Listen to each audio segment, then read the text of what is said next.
आप सभी का स्वागत है। मैं अरविंद सक्सेना बोल रहा हूँ। ये वीडियो एक महत्वपूर्ण वीडियो है और ये इसका जो टाइटल है वह शिवलिंग रहस्य। मैं इसमें शिवलिंग रहस्य के बारे में बहुत सारी बातें आपको बताऊंगा, क्योंकि विषय एक इस प्रकार का है कि जो इतना सिंपल नहीं है, इतना सरल नहीं है कि इसको हम केवल सोच लें एक संज्ञा इस तरीके से कि जो है एक शिवलिंग का जो भी हम लोग पूजन करते हैं, मंदिरों में जाके दर्शन करते हैं इत्यादि। इसमें बहुत गहराइयाँ हैं, बहुत बारीकियाँ हैं। और यदि हम उनको पता चल जाता है तो उसका सबसे बड़ा लाभ क्या होता है। बेसिकली ये तंत्र शास्त्र का जो एक सिद्धांत पक्ष है। इसमें जितना सिद्धांत पक्ष को समझ लो तो उतना जो होता है कि हमको जो भी देवी देवता हैं उनके रहस्य उनके बारे में हमको समझ में आने लग जाता है। यानी तत्वात्मक दृष्टि से हमको समझ में आता है। और जब ऐसा होने लगता है तो हमको उस देवी देवता से जुड़ाव हमारा होने लग जाता है। जैसे कि माँ काली का कोई चित्र है, तो माँ काली का चित्र मैं इस वीडियो में उस चीज़ की चर्चा भी नहीं करूंगा। लेकिन माँ काली का जैसे चित्र है, ये बेसिकली ब्रह्म का एक चित्र है। ब्रह्म को एक या ब्रह्म के जो उनके गुण हैं उनके उनको समझाने के लिए उस तरीके का एक चित्र बनाया। क्योंकि क्या होता है कि जब जो हम लोग बोलते हैं, जो हम लोग बोलते हैं उसमें जो शब्द होते हैं उनकी सीमा होती है किसी चीज़ को डिस्क्राइब करने की। अब जैसे कहीं कहा जाए कि एक लड्डू है, मीठा है। अब मीठे को हम कैसे डिस्क्राइब करेंगे? एक ही तो उपाय है कि उसको खा लो। सबसे अच्छा उपाय यही है। लेकिन उसी तरीके से साधना में या चीज़ों में क्या होता है कि जब हम किसी चीज़ को यानी ब्रह्म को क्या डिस्क्राइब करें, तो उसको समझाने के लिए ब्रह्म के किसी एक विशेष कहना चाहिए बात को समझाने के लिए उनको तत्वात्मक दृष्टि से एक चित्र बनाए जाते हैं, जहाँ अपने वर्ड्स की यानी जो हम बोल रहे हैं शब्दों की सीमा वहाँ पे समाप्त हो जाती है। तो वहाँ पे हमको जब हम चित्रात्मक हो जाते हैं, चित्रों को देखते हैं, तो हमको समझ में आता है कि क्या मतलब है। लेकिन उसके लिए जरूरी है कि उन जो चित्रों में चीजें हैं उनको हमको समझ में आए। केवल चित्र को चित्र रख के सामने और केवल माला फेर लेना या साधना कर लेना, ये सब जो होता है उससे हमारा जुड़ाव बहुत समय लगता है उसमें हमको उस देवी देवताओं से जुड़ने में। ये भी एक बहुत बड़ा कारण होता है कि किसी भी जो भी साधना इत्यादि हो उसमें हमें देवी देवता से जुड़ाव में समय इसलिए लगता है कि हमको उनके बारे में पूरी जानकारी नहीं है। और वो अगर हमको तत्वात्मक दृष्टि से पता चल जाए तो हम जो है उस देवी देवता से अच्छा हमारा जुड़ाव शीघ्र हो सकता है। ये सब बातें साधनात्मक बहुत गहराइयों की बातें होती हैं और गूढ़ बातें होती हैं। बात ठीक है कि मैं आपको शिवलिंग रहस्य बता रहा हूँ, उसमें भी ऐसी चीज़ें बताऊंगा कि जो कि बहुत सारी बातें तो पता भी नहीं होंगी या बहुत कम लोगों को पता होंगी।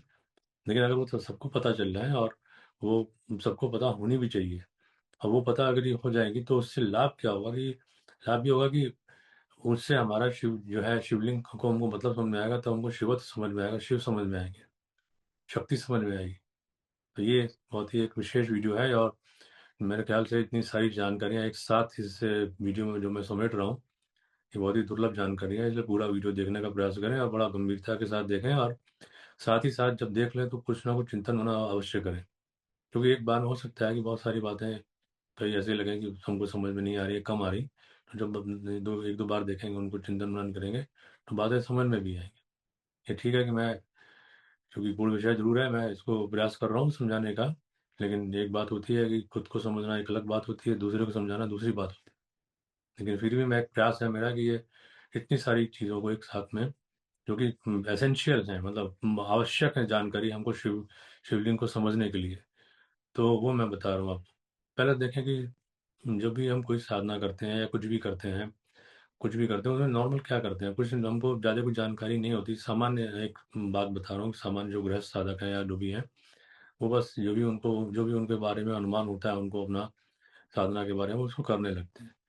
लेकिन अगर ये इसको इस तरीके से देखा जाए कि हमको पूरी सृष्टि के बारे में जानकारी हो, सृष्टि के स्ट्रक्चर के बारे में जानकारी हो। हालांकि जब मैं सृष्टि का स्ट्रक्चर की बात बोल रहा हूँ, इसका मतलब आप समझ लें कि ये बहुत अच्छा वर्ड नहीं है सृष्टि का स्ट्रक्चर, क्योंकि सृष्टि जो है ये अनंत है। यानी इतनी अनंत है कि अभी मैं आपको जो कुछ चर्चा करूंगा कि मैं उसको सोच पाना ही मुश्किल है। अनंत पे भी अनंत पे अनंत पे भी अनंत इस तरीके से है। अब कितने अनंत की बात करी है लेकिन अगर हम इसको मॉडल के तरीके से एक समझ लें कि ये बेसिक इसका ये मॉडल है सृष्टि का, और उसके हिसाब से अगर हम चीज़ों को समझेंगे तो हमको सारे देवी देवताओं के पोजीशन समझ में आएंगी। कि कौन कौन से देवी देवता के स्थान क्या है और हमको कब क्यों उस देवी देवता की साधना करनी चाहिए, और कौन सी, जब हमको पता होगा उनकी पोजिशंस क्या हैं, स्तर क्या हैं उनके, तब हमको बहुत आसानी से हमको सिलेक्शन हम कर पाएंगे साधनाओं में। केवल ये नहीं है कि हमको बस किसी एक एक मंत्र दे दो, बस हम उसी कर लेंगे, छुट्टी हो जाएगी हमारी। ऐसा होता होता तो मंत्र तो आजकल तो प्रॉब्लम तो ये है कि प्रॉब्लम ऑफ प्लेंटी है, यानी इतने सारे बिट जिसको कहना चाहिए बट रहे हैं, जिनके जिनके बारे में वो सोर्स ऑफ ओरिजिन ही नहीं पता ये कहाँ से आ रहे हैं, कहीं मैन्युफैक्चर्ड हैं कि क्या है, तो वो सब उनसे कितने डैमेजेस हो सकते हैं, ये किसी अन्य किसी चर्चा में बताऊंगा। लेकिन इस चर्चा में आप ये जानें कि हमको तत्वात्मक दृष्टि से जानना जरूरी है, और विशेष रूप शिवलिंग की, जो कि शिवलिंग या शिव जी की पूजा नॉर्मली करना चाहिए, करीब करीब सभी लोग करते ही हैं या मानते हैं उनको, तो इसलिए इनके बारे में हमको जरूर जानना चाहिए। ये जो शिवलिंग का जो हमारे सामने जो प्रारूप है, उससे हमको उठकर भी सोचने में हमको मदद मिलेगी, और पूरे सृष्टि के बारे में भी सोचने में मदद मिलेगी।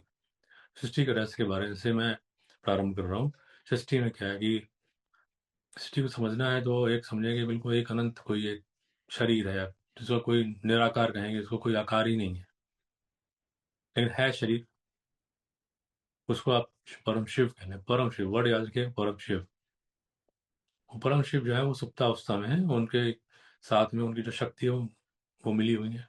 शक्ति बिल्कुल वैसी ही बात है कि जैसे कि चंद्रमा में हम कहें चंद्रमा है, चंद्रमा की शक्ति क्या है, चांदनी। तब दोनों को अलग तो कर नहीं सकते, दोनों मिक्सिंग है उनकी। उनको समझाने के लिए उनको फिर अलग अलग चित्रण किया जाता है उनका। तो उनकी शक्ति भी सुप्तावस्था में उन्हीं के साथ में ही है, यानी कि वो बिल्कुल सो रहे हैं, उनकी शक्ति भी सुप्तावस्था में। फिर लेकिन परम शिव के मन में आया कि हमको कुछ लीला करनी है। तो क्या हुआ कि उनकी शक्ति जो है वो एक्टिव हुई, और जब शक्ति एक्टिव हुई तो उस अनंत काल, अनंत जो शरीर है परम शिव का, उसमें एक बिंदु बना, बिंदु का डॉट। उस डॉट जो बना, उस डॉट में परम शिव भी है और उनकी जो शक्ति है वो भी है, दोनों है। अब वहां से जो बिंदु होता है वो क्या करता है कि धीमे धीमे वो अपनी सृष्टि को बनाना प्रारंभ करता है। तो सबसे पहले क्या करेगा, चूंकि ये सूक्ष्म जगत की चीजें हैं, तो सबसे पहले वो जो सूक्ष्म सृष्टि होती है, जिसको कहेंगे कि मायातीत सृष्टि, उसको यार ये शुद्ध सृष्टि कह ले, शुद्ध, वो बनाएगी। बहुत सारे इसमें डिविजन्स हैं, बहुत उसके बारे में बहुत चीजें विस्तार में दी हुई हैं तंत्र शास्त्रों में, उनका मैं यहाँ पे वर्णन नहीं कर रहा हूँ। उसके बाद वो अशुद्ध सृष्टि बनाएगी। अशुद्ध सृष्टि के अंदर में असंख्य कहना चाहिए, अनंत ब्रह्मांड होंगे। उनमें से एक कोई ब्रह्मांड होगा, उस एक ब्रह्मांड में जो होगा हमारी पृथ्वी लोक है, जिसमें हम रह रहे हैं। और उस पृथ्वी लोक में हम रह रहे हैं, हमारा भी कोई पोजिशन है, ये बेसिक समझ लें। अब वो जो अनंत ब्रह्मांड बना रही है, वो शुद्ध सृष्टि में भी बना देती चली आ रही है, जो महाशक्ति है, और अशुद्ध सृष्टि में भी बना रही है। अब वो इसमें जो क्या करेंगे, सृष्टि के निर्माण वो असंख्य या अनंत तरीके से कर रहे हैं, तो विविधता करती है, क्योंकि सारा दिव्य लीला के लिए उसकी बेसिक फाउंडेशन करना चाहिए, ये बेसिक प्रिंसिपल्स में आता है कि वो उनमें विविधता होनी बहुत जरूरी है। तभी आप देखेंगे ना, ये कितने असंख्य चीजें। अब कोई सोचे कि ये कहाँ से बनती चली जा रही है, तो भगवान बना रहे हैं, माँ उनकी जो देव शक्ति है वो महाशक्ति को बना रही है, ये उनका काम है। परम शिव जो ऊपर है वो एकदम, अब इस समय वो सुप्तावस्था से ऐसा समझ लें उनकी शक्ति जागृत होकर जो सारा निर्माण कर रही है। अब वो केवल दृष्टा मात्र समझ ले। अब वो अनंत की सारी जितनी भी चीजें होती चली जाएगी, बनाती चली जाएगी, फिर उसको चलाने के लिए फिर वो विभिन्न प्रकार के जो शक्तियां होंगी उनको उदय करेंगी। मनुष्यों का भी करेंगी, पक्षियों का भी करेंगी, और जड़ चेतन का भी करेंगी। फिर उनको सृष्टि के परिचालन के लिए अपनी शक्ति को डिवीजन करके हिस्सों में बांट के वो देवी देवताओं की रचना भी करेंगी। ये एक पार्ट समझे। ये पार्ट अगर समझ में नहीं आया तो अगला पार्ट समझ में भी नहीं आएगा। ये ध्यान समझे कि ये बेसिक मैंने बहुत ही सिंप्लीफाइड करके बताया है। हालांकि ओवर सिंप्लीफिकेशन में मेरा विश्वास नहीं है, क्योंकि ओवर सिंप्लीफिकेशन में क्या होता है कि फिर वो उसकी गुणात्मक चीज़ होती है कम हो जाती है, या गुणात्मक चीज़ कम होने से क्या होता है, बहुत डेप्थ नहीं आती उसमें। पूरी बात समझाना भी जरूरी है, फिर भी मैंने जितनी एसेंशियल थे वो सारे बताया। अब क्या हुआ, ये तो एक एक एक लेवल में आपको सृष्टि का निर्माण समझ में आया। अब इसी को मनुष्य रूप में लोक में आएंगे, जैसे कि पृथ्वी लोक में आएंगे और मनुष्यों की बात करेंगे, तो फिर उन्होंने उसको चलाने के लिए कर्म फल के सिद्धांत बना दिए, जिसको कोई लॉ ऑफ कर्मा कहते हैं। उसको लॉ ऑफ कर्मा कहें या भगवान का संविधान कहते हैं, लॉ ऑफ गॉड कहते हैं उसको। लॉ ऑफ गॉड यानी कॉस्मिक लॉस के अनुसार में जितना जो होगा वो होगा। और जो भी वो जो लॉज होते हैं उनका जो भी ब्रेक करेगा, उसको नीचे की गति होगी, अधोगति होगी उस व्यक्ति की या जीव की। और उसको जो पालन करेगा, उसको जो है ऊपर की गति मिलेगी। तो इसमें ये समझे, उस पॉइंट को समझे, इस इतनी चर्चा के बाद में एक बिंदु से लेकर सृष्टि तक रचना हुई। ये एक बात हुआ, ऊपर से नीचे समझ लीजिए। उसी तरह से मान लीजिए कोई रिवर्स जर्नी करे, यानी हम संसार में हैं, लेकिन हम संसार से वापस हमको जो है उसी परम शिव पे जाना है, तो रिवर्स जर्नी कर रहे हैं। तो यहीं पे ये जो दोनों की धाराएं होती हैं, इन्हीं दोनों धाराओं को समझना होता है। इन्हीं दोनों धाराओं को समझते हुए हमको जो भी साधना इत्यादि हम कर रहे हैं जीवन में, वो हमको सिलेक्ट करनी जरूरी होती है। जैसे कि सृष्टि का निर्माण हो रहा है, यानी इस बिंदु से सृष्टि का निर्माण हो रहा है, ये सृष्टि का क्रम हो गया। और फिर यहाँ से लेके वापस हो गया, सृष्टि से लेके फिर वापस बिंदु में जा रहे हैं संहार करते हुए। तो जब ऊपर की तरफ जाएंगे आप, नीचे से ऊपर यानी कि सृष्टि से बिंदु की तरफ गए, तो देवताओं वाली देवत्व वाली स्थिति आती चली जाएंगी। और आप माया से उठ के मायातीत अवस्था में जाएंगे। और उसी तरीके से बिंदु से जब सृष्टि वाली बात आएगी, तो वो जो है मायातीत यानी कि अवस्था से हम फिर माया की अवस्था में आएंगे। ये डिफरेंस बिल्कुल समझ लेना चाहिए। अब यहाँ पे परम शिव की मैंने स्थिति बता दिया।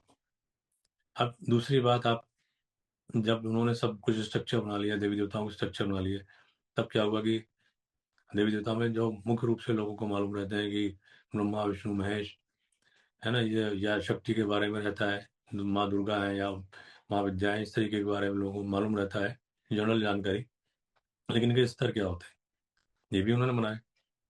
तो ये बेसिकली क्या है कि कारण जो होते हैं सृष्टि को चलाने के लिए, उसके मूल को समझते हुए उन्होंने देवी देवताओं की रचना करी। ये मैं आपको मुख्य देवताओं की बात बता रहा हूँ। इसके अलावा फिर जब आप, जैसे कि मैं आपको बताऊं कि सबसे बेसिक लेवल लेवल जो होगा, ये बात आपको पंचमुंडी वाले आसन रहस्य में समझ में आएगी। पंचमुंडी आसन मतलब होता है कि एक ऐसा आसन जिसमें बैठ के कोई व्यक्ति साधना करे और बहुत जल्दी शिवत्व की प्राप्ति कर ले। यानी वो जो मैं बात बोल रहा हूँ, जो बिंदु है वहां तक, जहाँ से ओरिजिन हुआ इस सृष्टि का, वहां तक वापस पहुंच जाए सृष्टि से उठते हुए। अब सवाल यह है कि वो, हम एक आसन बैठे हैं, कैसे कैसे बैठ जाएंगे, वो ब्रह्मांड की बातें कर रहे हैं। तो उसका सिद्धांत होता है कि जो हमारा शरीर है, यानी पिंड, और इसको ब्रह्मांड, दोनों एक ही मान ले। इसी शरीर के अंदर में ब्रह्मांड ही है।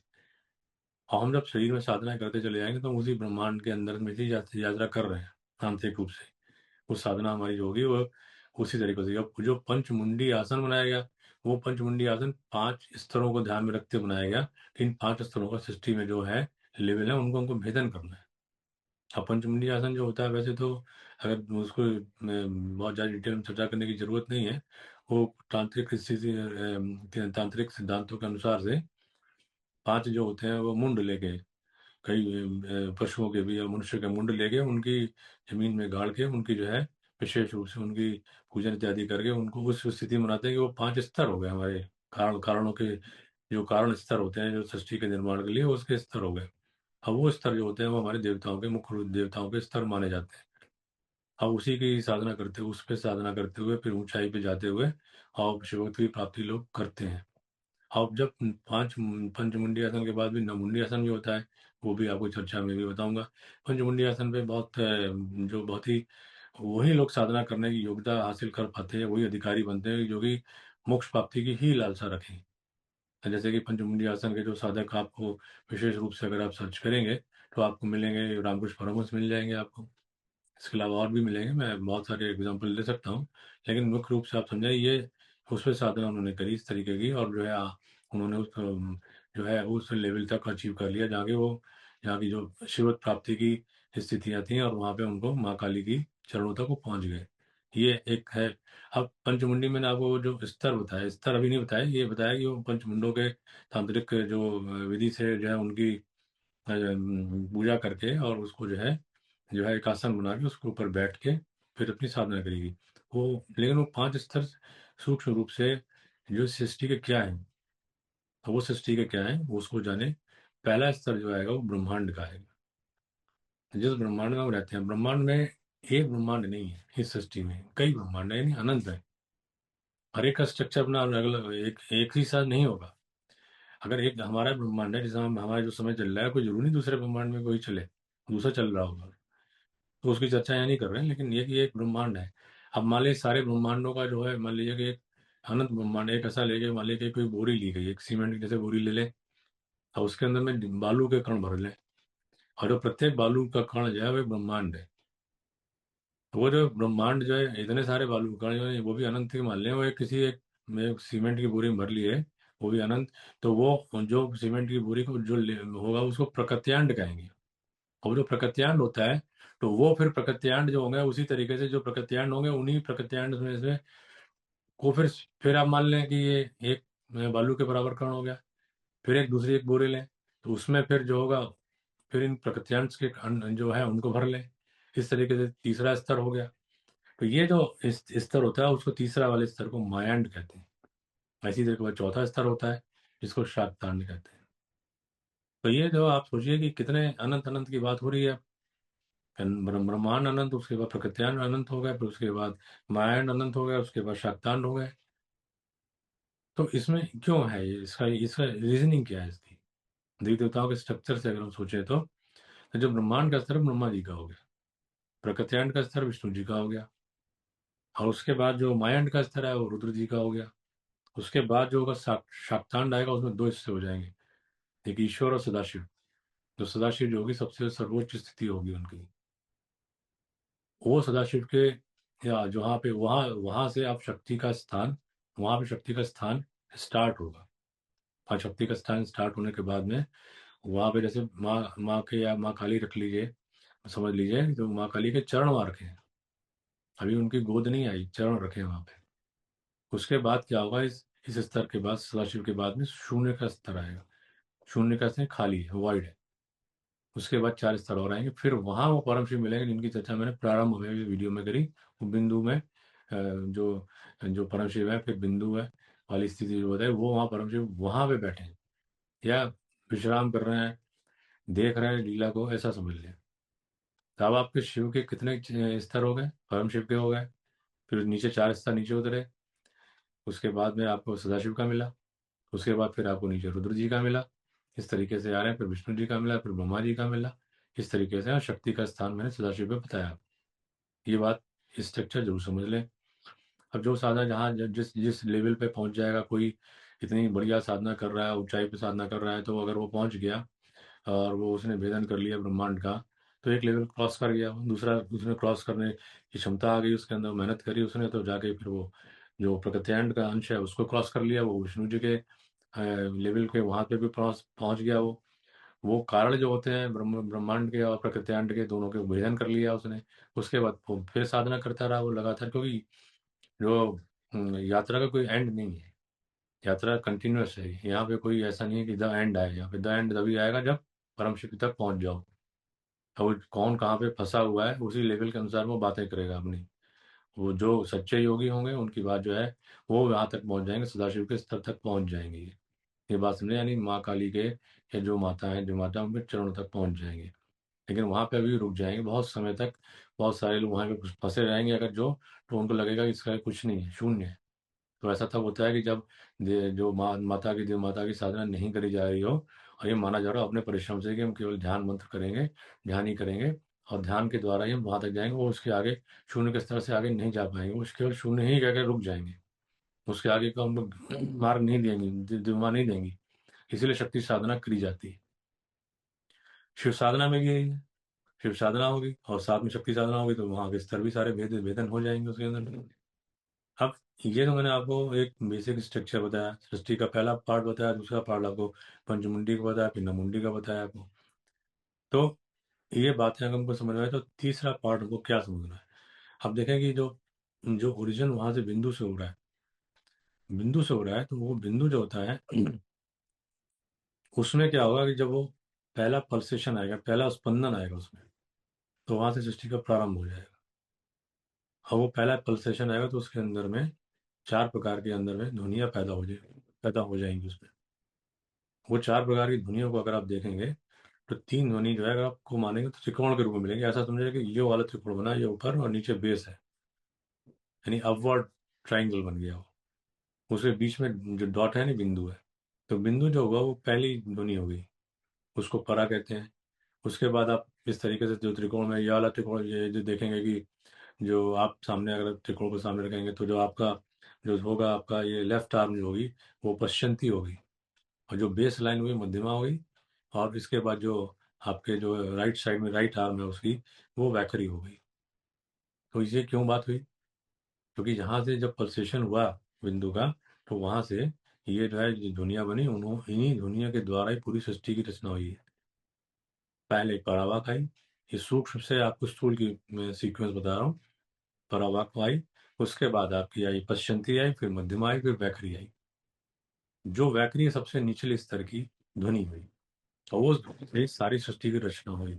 ये सृष्टि की जो रचना हुई, उसके अंदर सृष्टि की रचना, जो हम लोग बैठे हुए हैं बात कर रहे हैं आप लोग, और ये सारा सामान जो रखा है घर में आज, पूरा सृष्टि में जो भी रचना हो रही है स्थूल जिसको कहते हैं, वो सारा वैखरी से है। ये लोएस्ट लेवल की है। जैसे जैसे नीचे की तरफ चलते चले जाएंगे, चेतना का स्तर भी कम होगा। जो हम शास्त्र इत्यादि पढ़ते हैं, वो शास्त्र जो है वो वैखरी की बात में है। लेकिन जो शास्त्रों का एक नेक्स्ट लेवल आएगा वो मध्यमा में पहुंच जाएगा। मध्यमा के बाद जाएगा पश्चंती का आएगा, और फिर जो अनलिमिटेड करना चाहिए शास्त्र होंगे जो कि अभी तक प्रकट भी नहीं होंगे, वो वाक्य स्थिति में आ जाएंगे। ये इस पॉइंट को, ये परावाक्य स्थिति में आ जाए, ये सीक्वेंस समझना बहुत जरूरी है। अगर आपको ये ट्राइंगल समझ में आ रहा है और बिंदु समझ में आ रहा है, तो जो बिंदु होता है और ट्राइंगल, तो इसको आप ये टोटल मिला के शिवलिंग हो गया। इसको इस बात को समझे कि ये जो एक हो गया, जो जिसको लिंग वाली बात बोलते हैं, वो बेसिकली बिंदु है। और जो हम देखेंगे कि जो ये त्रिकोण है, ट्राइंगल है, ये जो है शिव है। त्रिकोण है, ये उनकी योनि है। तो ये योनि मतलब ट्राइंगल वाली बात हो रही है। अब ये स्ट्रक्चर, ये आपको मैं बिल्कुल बेसिक स्ट्रक्चर सृष्टि का समझेंगे तो इसको कहेंगे कि जब वो पहला बिंदु जब भी स्थिति थी, तो उसमें ना लिंग था ना योनि थी। वो ऐसी स्थिति हो गई जहाँ पे कुछ भी नहीं था, वहां पे अलिंग अवस्था है, या उसको महालिंग की अवस्था भी कहते हैं। वहां से वो व्यक्ति नहीं है, वो उसको किसी ने देखा भी नहीं होगा। और जो देखेंगे तो बहुत बड़े योगी होंगे, वही देख पाएंगे, उस स्थिति तक पहुंच गए। सामान्य आदमी तो सोच ही नहीं सकता उस बात के बारे में। और फिर वहां से जो होगी सृष्टि की जो भी रचनाएं होंगी, तो उसके बाद में जो नीचे की तरफ जब भी आएगा, वो वाली स्थिति से, अलिंग वाली स्थिति से जो पहला जो लिंग प्रकट हो जाएगा, उसमें जो होगा, उस यानी जो पल्सेशन हो रहा है, उस पल्सेशन में जो होगा, यानी कि जो स्पंदन हो रहा है, उसके द्वारा जो पहला लिंग प्रकट होगा उसको परालिंग कहेंगे। परालिंग जो होता है, परालिंग का मतलब ये होगा कि वो ऐसा एक प्रकार का लिंग होगा, उसमें सारे के सारे वर्णमाला होगी, सारे अक्षर होंगे उसके अंदर। ये विशेष बात है। जितने सारे अक्षर उसमें अगर शिवलिंग में है, तो समझ लीजिए बहुत जागृत शिवलिंग है वो। बाकी जैसे भी स्थूल जगत में आते जाते हैं, तो वहाँ पे वो वाली बात रहेगी नहीं। इसीलिए जो होता है कि उसमें मंत्रात्मक साधना जब होती है, तो धीमे धीमे उसका जागरण होता है। वो अभी अब चर्चा में भी जरूर बताऊंगा आपको आगे। तो इस पॉइंट को समझना चाहिए कि जो ये मैंने आपको अलिंग वाली स्थिति बताई, फिर उसमें आपको परालिंग वाली बताई। फिर क्या होता है कि जैसे और आगे प्रोग्रेस हुई, तो एक प्रकाश का स्तंभ, कॉलम करना चाहिए, स्तंभ जो है वो निकला, जिसको कहते हैं कि प्रकाश या ज्योतिर्लिंग कहते हैं। और वो ज्योतिर्लिंग जो होते हैं वो स्वयंभू लिंग भी कहला, उनको भी स्वयंभू लिंग भी कहा जाता है। अब मैंने जब काशी वाले एक रस वाले वीडियो में किसी ने बताया है कि जो जो काशी का क्षेत्र है, वो काशी का जो क्षेत्र है, वो पूरा का पूरा जो कि पंचकोशी यात्रा का जो रूट है, और वो वाला पूरा उसके बीच में जो भी क्षेत्र है, पूरा का पूरा वो ज्योतिर्लिंग है। और काशी विश्वनाथ मंदिर उसका फोकल पॉइंट है। ये मैं आपको इस चर्चा में प्रसंगवश बताया आपको। तो ये समझें कि ये जो स्वयंभू लिंग वाली बात आपको समझ में आनी चाहिए। ये जो योनि है, उसको जो ये जो त्रिकोण है, इसको ही योनि कहा जाता है। इसको इसको जो सबसे पहला वाला जो बड़ा वाला त्रिकोण बना, उसको मूल त्रिकोण कहते हैं, या उसको महायोनि कहते हैं। वहीं से विश्व की उत्पत्ति होती है। तो इसलिए कंफ्यूजन न रखें, वो डॉट है, और जो हम महायोनि की बात कर रहे हैं वो ट्राइंगल है। ये इस पॉइंट को समझें। अब ये कहाँ कहाँ है महायोनि के, और ये जो ये ट्राइंगल और बिंदु कहाँ कहाँ है? कितने शिवलिंग हैं? तो शिवलिंग की अगर चर्चा करी जाए तो अनंत है, हर जगह में, इस ब्रह्मांड में सूक्ष्म रूप से भी, और ब्रह्मांड के लेवल पे भी, यानी सूक्ष्म यानी कि एक छोटा सा भी, एक मान लो एक मॉलिक्यूल भी हो गया, अणु भी हो गया, वहां पे भी शिवलिंग है। ये त्रिकोण की और ये डॉट की यानी बिंदु की स्थिति वहां भी है, तभी तो उसकी संरचना हुई है। शिव और शक्ति अगर नहीं होंगे, संरचना किस बात की कैसे होगी? ये बात समझे आप? ये नहीं है कि हमारे शरीर में कितने शिवलिंग हो गए।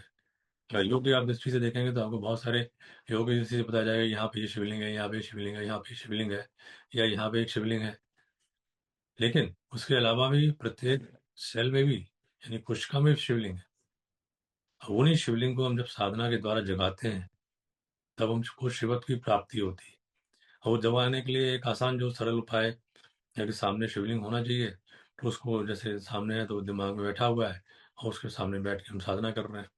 मान लीजिए कि किसी स्थान में ऐसी जगह हम कर रहे हैं कि जहाँ पे शिव और शक्ति, यानी कि जो ट्राइंगल है, त्रिकोण है और बिंदु है, उनका बहुत अच्छा प्रभाव है, तो वो कहा जाएगा वो शिवलिंग बहुत जागृत शिवलिंग है। और जागृत शिवलिंग का हम भरपूर उपयोग कैसे कर पाएंगे? तो उसका भरपूर उपयोग करने का उपाय यही है कि हम भी साधना करें। प्रॉब्लम यह है कि जब तक हम साधना नहीं करेंगे, उनसे कनेक्ट कैसे होंगे? उस जो मूर्ति के अंदर शक्ति है, तो डिस्कनेक्शन बना रहेगा। कैसे जुड़ेंगे उससे? शरीर के अंदर में जो सूक्ष्म शरीर है, उसका हमारा वो कहना चाहिए, वो बिल्डअप कैसे होगा? जो सूक्ष्म शरीर का कैसे बनेगा? वो मजबूत कैसे होगा, या उसकी चेतना का और विकास कैसे होगा? उसके लिए हमको उस जो सामने हमारे जो मूर्ति है, या कहें कि जो शिवलिंग है, उसके उसको सामने रख के, और उसका हमको कुछ साधना करनी पड़ेगी, तब हम शिवलिंग से जुड़ा कर पाएंगे, अदरवाइज नहीं कर पाएंगे। इस पॉइंट को समझ लेना चाहिए। ये जो त्रिकोण है, इसको जो है इसको, जो वैखरी वाली स्थिति के अंदर में हम पहुंच जाए घर में, तो वहां पे जो भी आप देख रहे होंगे, जो त्रिकोण की स्थिति है, बिंदु की स्थिति है, जो त्रिकोण है वो शब्द ब्रह्म स्वरूप है। ये बात करें, शब्द ब्रह्म मतलब ओम जो होगा, प्रणव कह रहे हैं उसे। ये चीज को इन पॉइंट्स को जरूर दिमाग में रखना चाहिए। और जो इस पॉइंट को भी जरूर समझना चाहिए कि जब रिवर्स जर्नी हम करें कभी भी, यानी जो साधना करते चले जा रहे हैं, यानी कि जिनके दिमाग में साधना करते करते क्या होगा, जब ऊपर से डिवाइन प्रेरणा आएगी, दिमाग की प्रेरणा आएगी, तभी कोई व्यक्ति आगे बढ़ सकता है, नहीं तो वहीं रोक देंगे वो।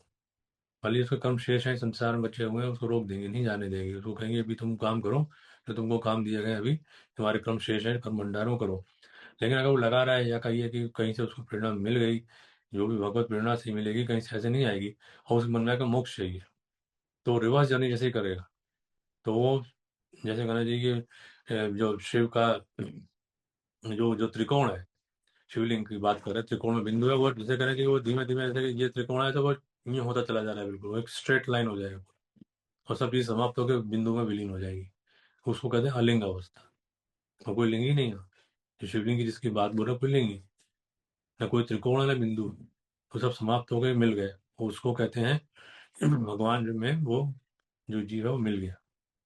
उसको कहते हैं कि वो, जिसको कहते हैं भेदभाव से उठ के वो बिल्कुल ऐसे अभेद की स्थिति में चला गया, अद्वैत की स्थिति में चला गया। ये बहुत उच्च अवस्था की बात है, ये फिलोसफिकल बात भी हो जाएगी कुछ लोगों के लिए, लेकिन जो साधना कर रहे हैं वो उसी स्थिति में जा रहे हैं।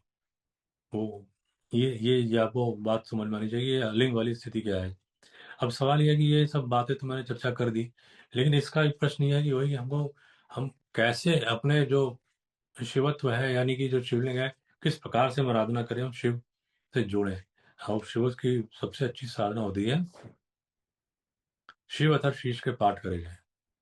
यानी कि जैसे आसन लगाया, सामने शिवलिंग है, यानी शिवलिंग हो या शिव जो परिवार है उसके चित्र भी हो, और उसके सामने बैठ के जो है अपना, और दिया वगैरह करके, अगरबत्ती करके, और उनके साधना में बैठ के आप आसन में रेशम का आसन ले, अच्छा रहे, कंबल पे बिछा के आसन रेशम का, और उसके बाद शिव अथर्व शीर्ष का पाठ करे जाए। यानी एक शिव अथर्व शीर्ष का पाठ किया, उसके बाद तुरंत जैसे ही खत्म हो, शिव अथर्व शीर्ष का जैसे ही पाठ किया, उसके बाद शक्ति यानी देवी अथर्व शीर्ष का पाठ कर दो, यानी शिव शक्ति दोनों कंबाइंड कर दो। तो जो होगा वो धीमे धीमे वो एक्टिवेशन जो होगा वो शिवलिंग का, हमारे अंदर में जो शिवलिंग है, उसकी एक्टिवेशन की मैं बात बोल रहा हूँ यहाँ, वो स्टार्ट हो जाएगा। अब जाहिर सी बात है, अगर हमारे अंदर स्टार्ट हो रहा है और हमारे सामने वाले पत्थर का शिवलिंग रखा हुआ है, तो जो कि पिंड और ब्रह्मांड के प्रिंसिपल से देखें तो उसका भी एक्टिवेशन प्रारंभ हो जाएगा, तो वो भी जागृत होने लग जाएगा। फिर वो भी जागृत होगा तो किसी समय मान लीजिए कि हम साधना नहीं कर रहे हैं और उसके सामने हमने दर्शन करने बैठ गए, ऐसे ही चुपचाप बैठे हैं, तो वो भी चूंकि वो जागृत है, अभी हमारे हम साधना भी नहीं कर रहे, तो उसकी भी जागृति हमारे अंदर में आएगी। यानी कहना है कि देवता जो है और जो साधक दोनों धीमे धीमे एक दूसरे के क्लोज आते चले जाएंगे। और जब ऐसे बहुत ज्यादा क्लोज आ जाएंगे, तो जो उस व्यक्ति के अंदर में सबसे बड़ा कहने लक्षण कैसे मिलेगा, ये ध्यान रखें, ये पूरी साइंस है ये। यहाँ पे विदाउट कोई ऐसे आप लक्षण या कोई अनुमान की कोई बिना लक्षण के कोई बात नहीं करनी, ना सोचनी है। अगर हमने लक्षण नहीं देखे तो हम फिर जो है भटक ही जाएंगे उसको। यानी कुछ ना कोई वेरिफिकेशन तो बहुत जरूरी है। हमको कोई साधना अगर हमको मिली, शास्त्रोक्त मिली, हमने उसकी साधना प्रारंभ करी और साधना प्रारंभ करके हमको लक्षण नहीं मिल रहा है, इसका मतलब हम साधना में कुछ गलती जरूर कर रहे हैं। या तो साधना हमने गलत पकड़ी हुई है, दिशा गलत पकड़ी है, या हम कर्मों में आचरण हमारा ऐसा है, या कुछ प्रॉब्लम जरूर है कहीं ना कहीं। वो बहुत सारा विषय हो जाएगा उसका, क्यों हो रहा है। यानी कि अगर हम हमारे शिवत हमारा विकास नहीं हो रहा, तो शिवलिंग का हम साधना जो हम करो, हम उसको मतलब क्या है, हम शिवलिंग से डिस्कनेक्टेड है। अभी तक ना उस शिवलिंग से जुड़े हैं, ना हमारे अंदर के शिवलिंग अभी जागृत होने प्रारंभ हुए। इस पॉइंट को समझना चाहिए। तो जो मैंने आपको बताई अभी, शिव अथर्वशीष के पाठ के तुरंत बाद दिव्य अथर्वशीष के पाठ यदि करे जाए, तो ये शिवत जो है हमारे अंदर विकास होने की जो है लक्षण जो प्रारंभ हो जाएंगे। उसका लक्षण क्या होगा, कोई लक्षण क्या हो, विदाउट लक्षण तो आगे जाना ही नहीं है, इसका मतलब हम लोग गलती है। लक्षण क्या होगा, शिवत का विकास क्या होगा, दया भाव मन में आने लग जाएगा, करुणा भाव है। और शिव क्या है, जब शिव शक्ति का बिल्कुल क्लोज ही पहुंचते चले जा रहे हैं उस तरफ, तो मतलब वहां पे हम जा रहे हैं भेदभाव से उठ के अभेद की यात्रा में जा रहे हैं। यानी भेदभाव धीमे धीमे कम होता चला जाए। अगर भेदभाव कम नहीं हो रहा, भेदभाव और उल्टा बढ़ रहा है, तो मतलब हम रिवर्स जर्नी कहीं कर रहे हैं। तो हमको करेक्ट करना चाहिए कि हम कहीं गलती जरूर कर रहे हैं। वो चाहे आचरण में कर रहे हो, चाहे अपने साधना में कर रहे हो, उसको हमको करेक्शन करना पड़ेगा। इंट्रोस्पेक्शन बहुत जरूरी है साधक को कभी भी। यानी जो साधना करने वाले लोग हैं, क्योंकि आंतरिक यात्रा उनकी सारी हो रही होती है, उनको दूसरों को नहीं देखना चाहिए, उनको अपने आप को देखना चाहिए। जो जितना कहना चाहिए एनालिस्ट अच्छा होगा, रूथलेस एनालिस्ट करना चाहिए अपने आप खुद के बारे में। एनालिस्ट जितनी अच्छी करेगा वो, उतना जल्दी साधना में आगे बढ़ जाएगा। ये बहुत बड़ा एक रहस्य मैं आपको बात बता रहा हूँ। इधर उधर की गलतियां ढूंढना, ये सब की बातें ढूंढने के बजाय आपने सोचो कि हम क्या गलती कर रहे हैं, साधना में कर रहे हैं क्या कर रहे हैं, वो हमको समझ में बात आ गई, तो हम आगे बढ़ जाएंगे। ये बहुत ही बेसिक साधना होता है, बट ये बहुत मूल्यवान साधना है, बहुत ही उच्च कोटि की साधना है ये। और इस पॉइंट को अगर हमको समझ में आ गई, तो हम जो है उस जो शिवलिंग है उसके रहस्य को भी समझेंगे। और वो शिवलिंग उस जो जागृत कैसे होता है, ये भी बात को हमको समझ में आएगी। और ये सारी बातें जो हैं हम अपने जब करना करेंगे, हमारे शिवत की विकास की स्थिति पे आएगी। साथ साथ कर्म बंधन कटने लग जाएंगे। और जैसे कर्म बंधन कटेंगे तो क्या लक्षण पैदा होगा, ये बड़ी इंपॉर्टेंट बात है। कर्म लक्षण क्या होगा कि जो हमारे अवरोध है वो कम हो जाएंगे। जिसके लिए दुनिया परेशान है कि ये अवरोध वो अवरोध, जीवन में उन्नति नहीं हो रही, उसके लिए ये मंत्र लाओ, वो विधि लाओ। ये आप जो आपको बता रहा हूँ कि शिवलिंग सामने रख के, या भगवान शिव के परिवार का चित्र रख के और ये साधना कर ली जाए जो मैंने अभी बताई, तो भी जो है शिवत्व का विकास को कर्म बंधन करेंगे। वैसे ही जीवन वैसी बहुत उन्नति हो जाएगी। जैसे ही कर्म बंधन करेंगे, सारे के सारे जो है गड़बड़ियाँ हटनी शुरू हो जाएंगी। तो उसमें क्या होगा कि वो ऊपर की तरफ व्यक्ति वैसे ही बढ़ने लगेगा, संतुष्टि भाव अपने आप अंदर आने लग जाएगा। चीजें जो मिलेंगी उसको मिलेंगी, लेकिन संतुष्टि भाव उसमें आएगा। ये भी एक लक्षण है। यानी कि जो यानी अभेद की यात्रा की भेदभाव कम हो रहा है और जीवन में संतुष्टि आ रही, या समझ लेगा शिवत्व के विकास हो रहा है। हालांकि कई मैं वेदों की संहिताओं से भी आपको साधना बता सकता हूँ कि वो एक्सक्लूसिव शिवत्व विकास के लिए भी है, लेकिन जो मैंने आप अभी बताई ये बहुत ही इम्पोर्टेंट साधना है। इतना भी कोई कार्य यदि करता है तो वो अपने जीवन में अगर ठीक से कर रहा है तो इस बात को अनुभव करेगा। और ये ध्यान रखे, विदाउट अनुभव ये चीज़ नहीं हो रही, तो मान लिया कहीं त्रुटि है, उसको देखने का जरूर प्रयास करना चाहिए। तो इन सब बातों को समझते हुए कि ये टोटल शिवलिंग रहस्य क्या है, सृष्टि का रहस्य क्या है, बिंदु क्या है, वाक यानी ध्वनि के मैंने जो प्रकार बताया आपको, ये इनको, और इसके बाद त्रिकोण क्या है, बिंदु क्या है, और पंचमुंडी क्या है, नवमुंडी क्या है, इन सबों को रहस्य को जब हम उसको माइंड करेंगे और साधना और साथ में करेंगे, यानी कि अगर शास्त्र पढ़े और शास्त्र ना करें, उनके साधना ना करें, तो शास्त्र समझ में नहीं आते। ध्यान रखें, केवल स्टडी से ये कोई एक अलग ही चीज़ है। ये ब्रह्म ज्ञान की चीज़ है। ब्रह्म ज्ञान जो होता है आपको स्थूल से उठा के सूक्ष्म की तरफ ले जाता है। वो केवल अनुभव से हो सकता है, उसके और प्रमाण ज़्यादा नहीं दिए जा सकते एक लेवल से अधिक। हालांकि मिल जाते हैं। मैं आप काशी रस वाले वीडियो देखेंगे तो उसमें भी समझ में बताएगी आपको कि कुछ प्रमाण हैं। तो सिद्धावस्था के में भी जो होते हैं उनके भी प्रमाण मिलते हैं, वे डॉक्यूमेंटेड भी है वो।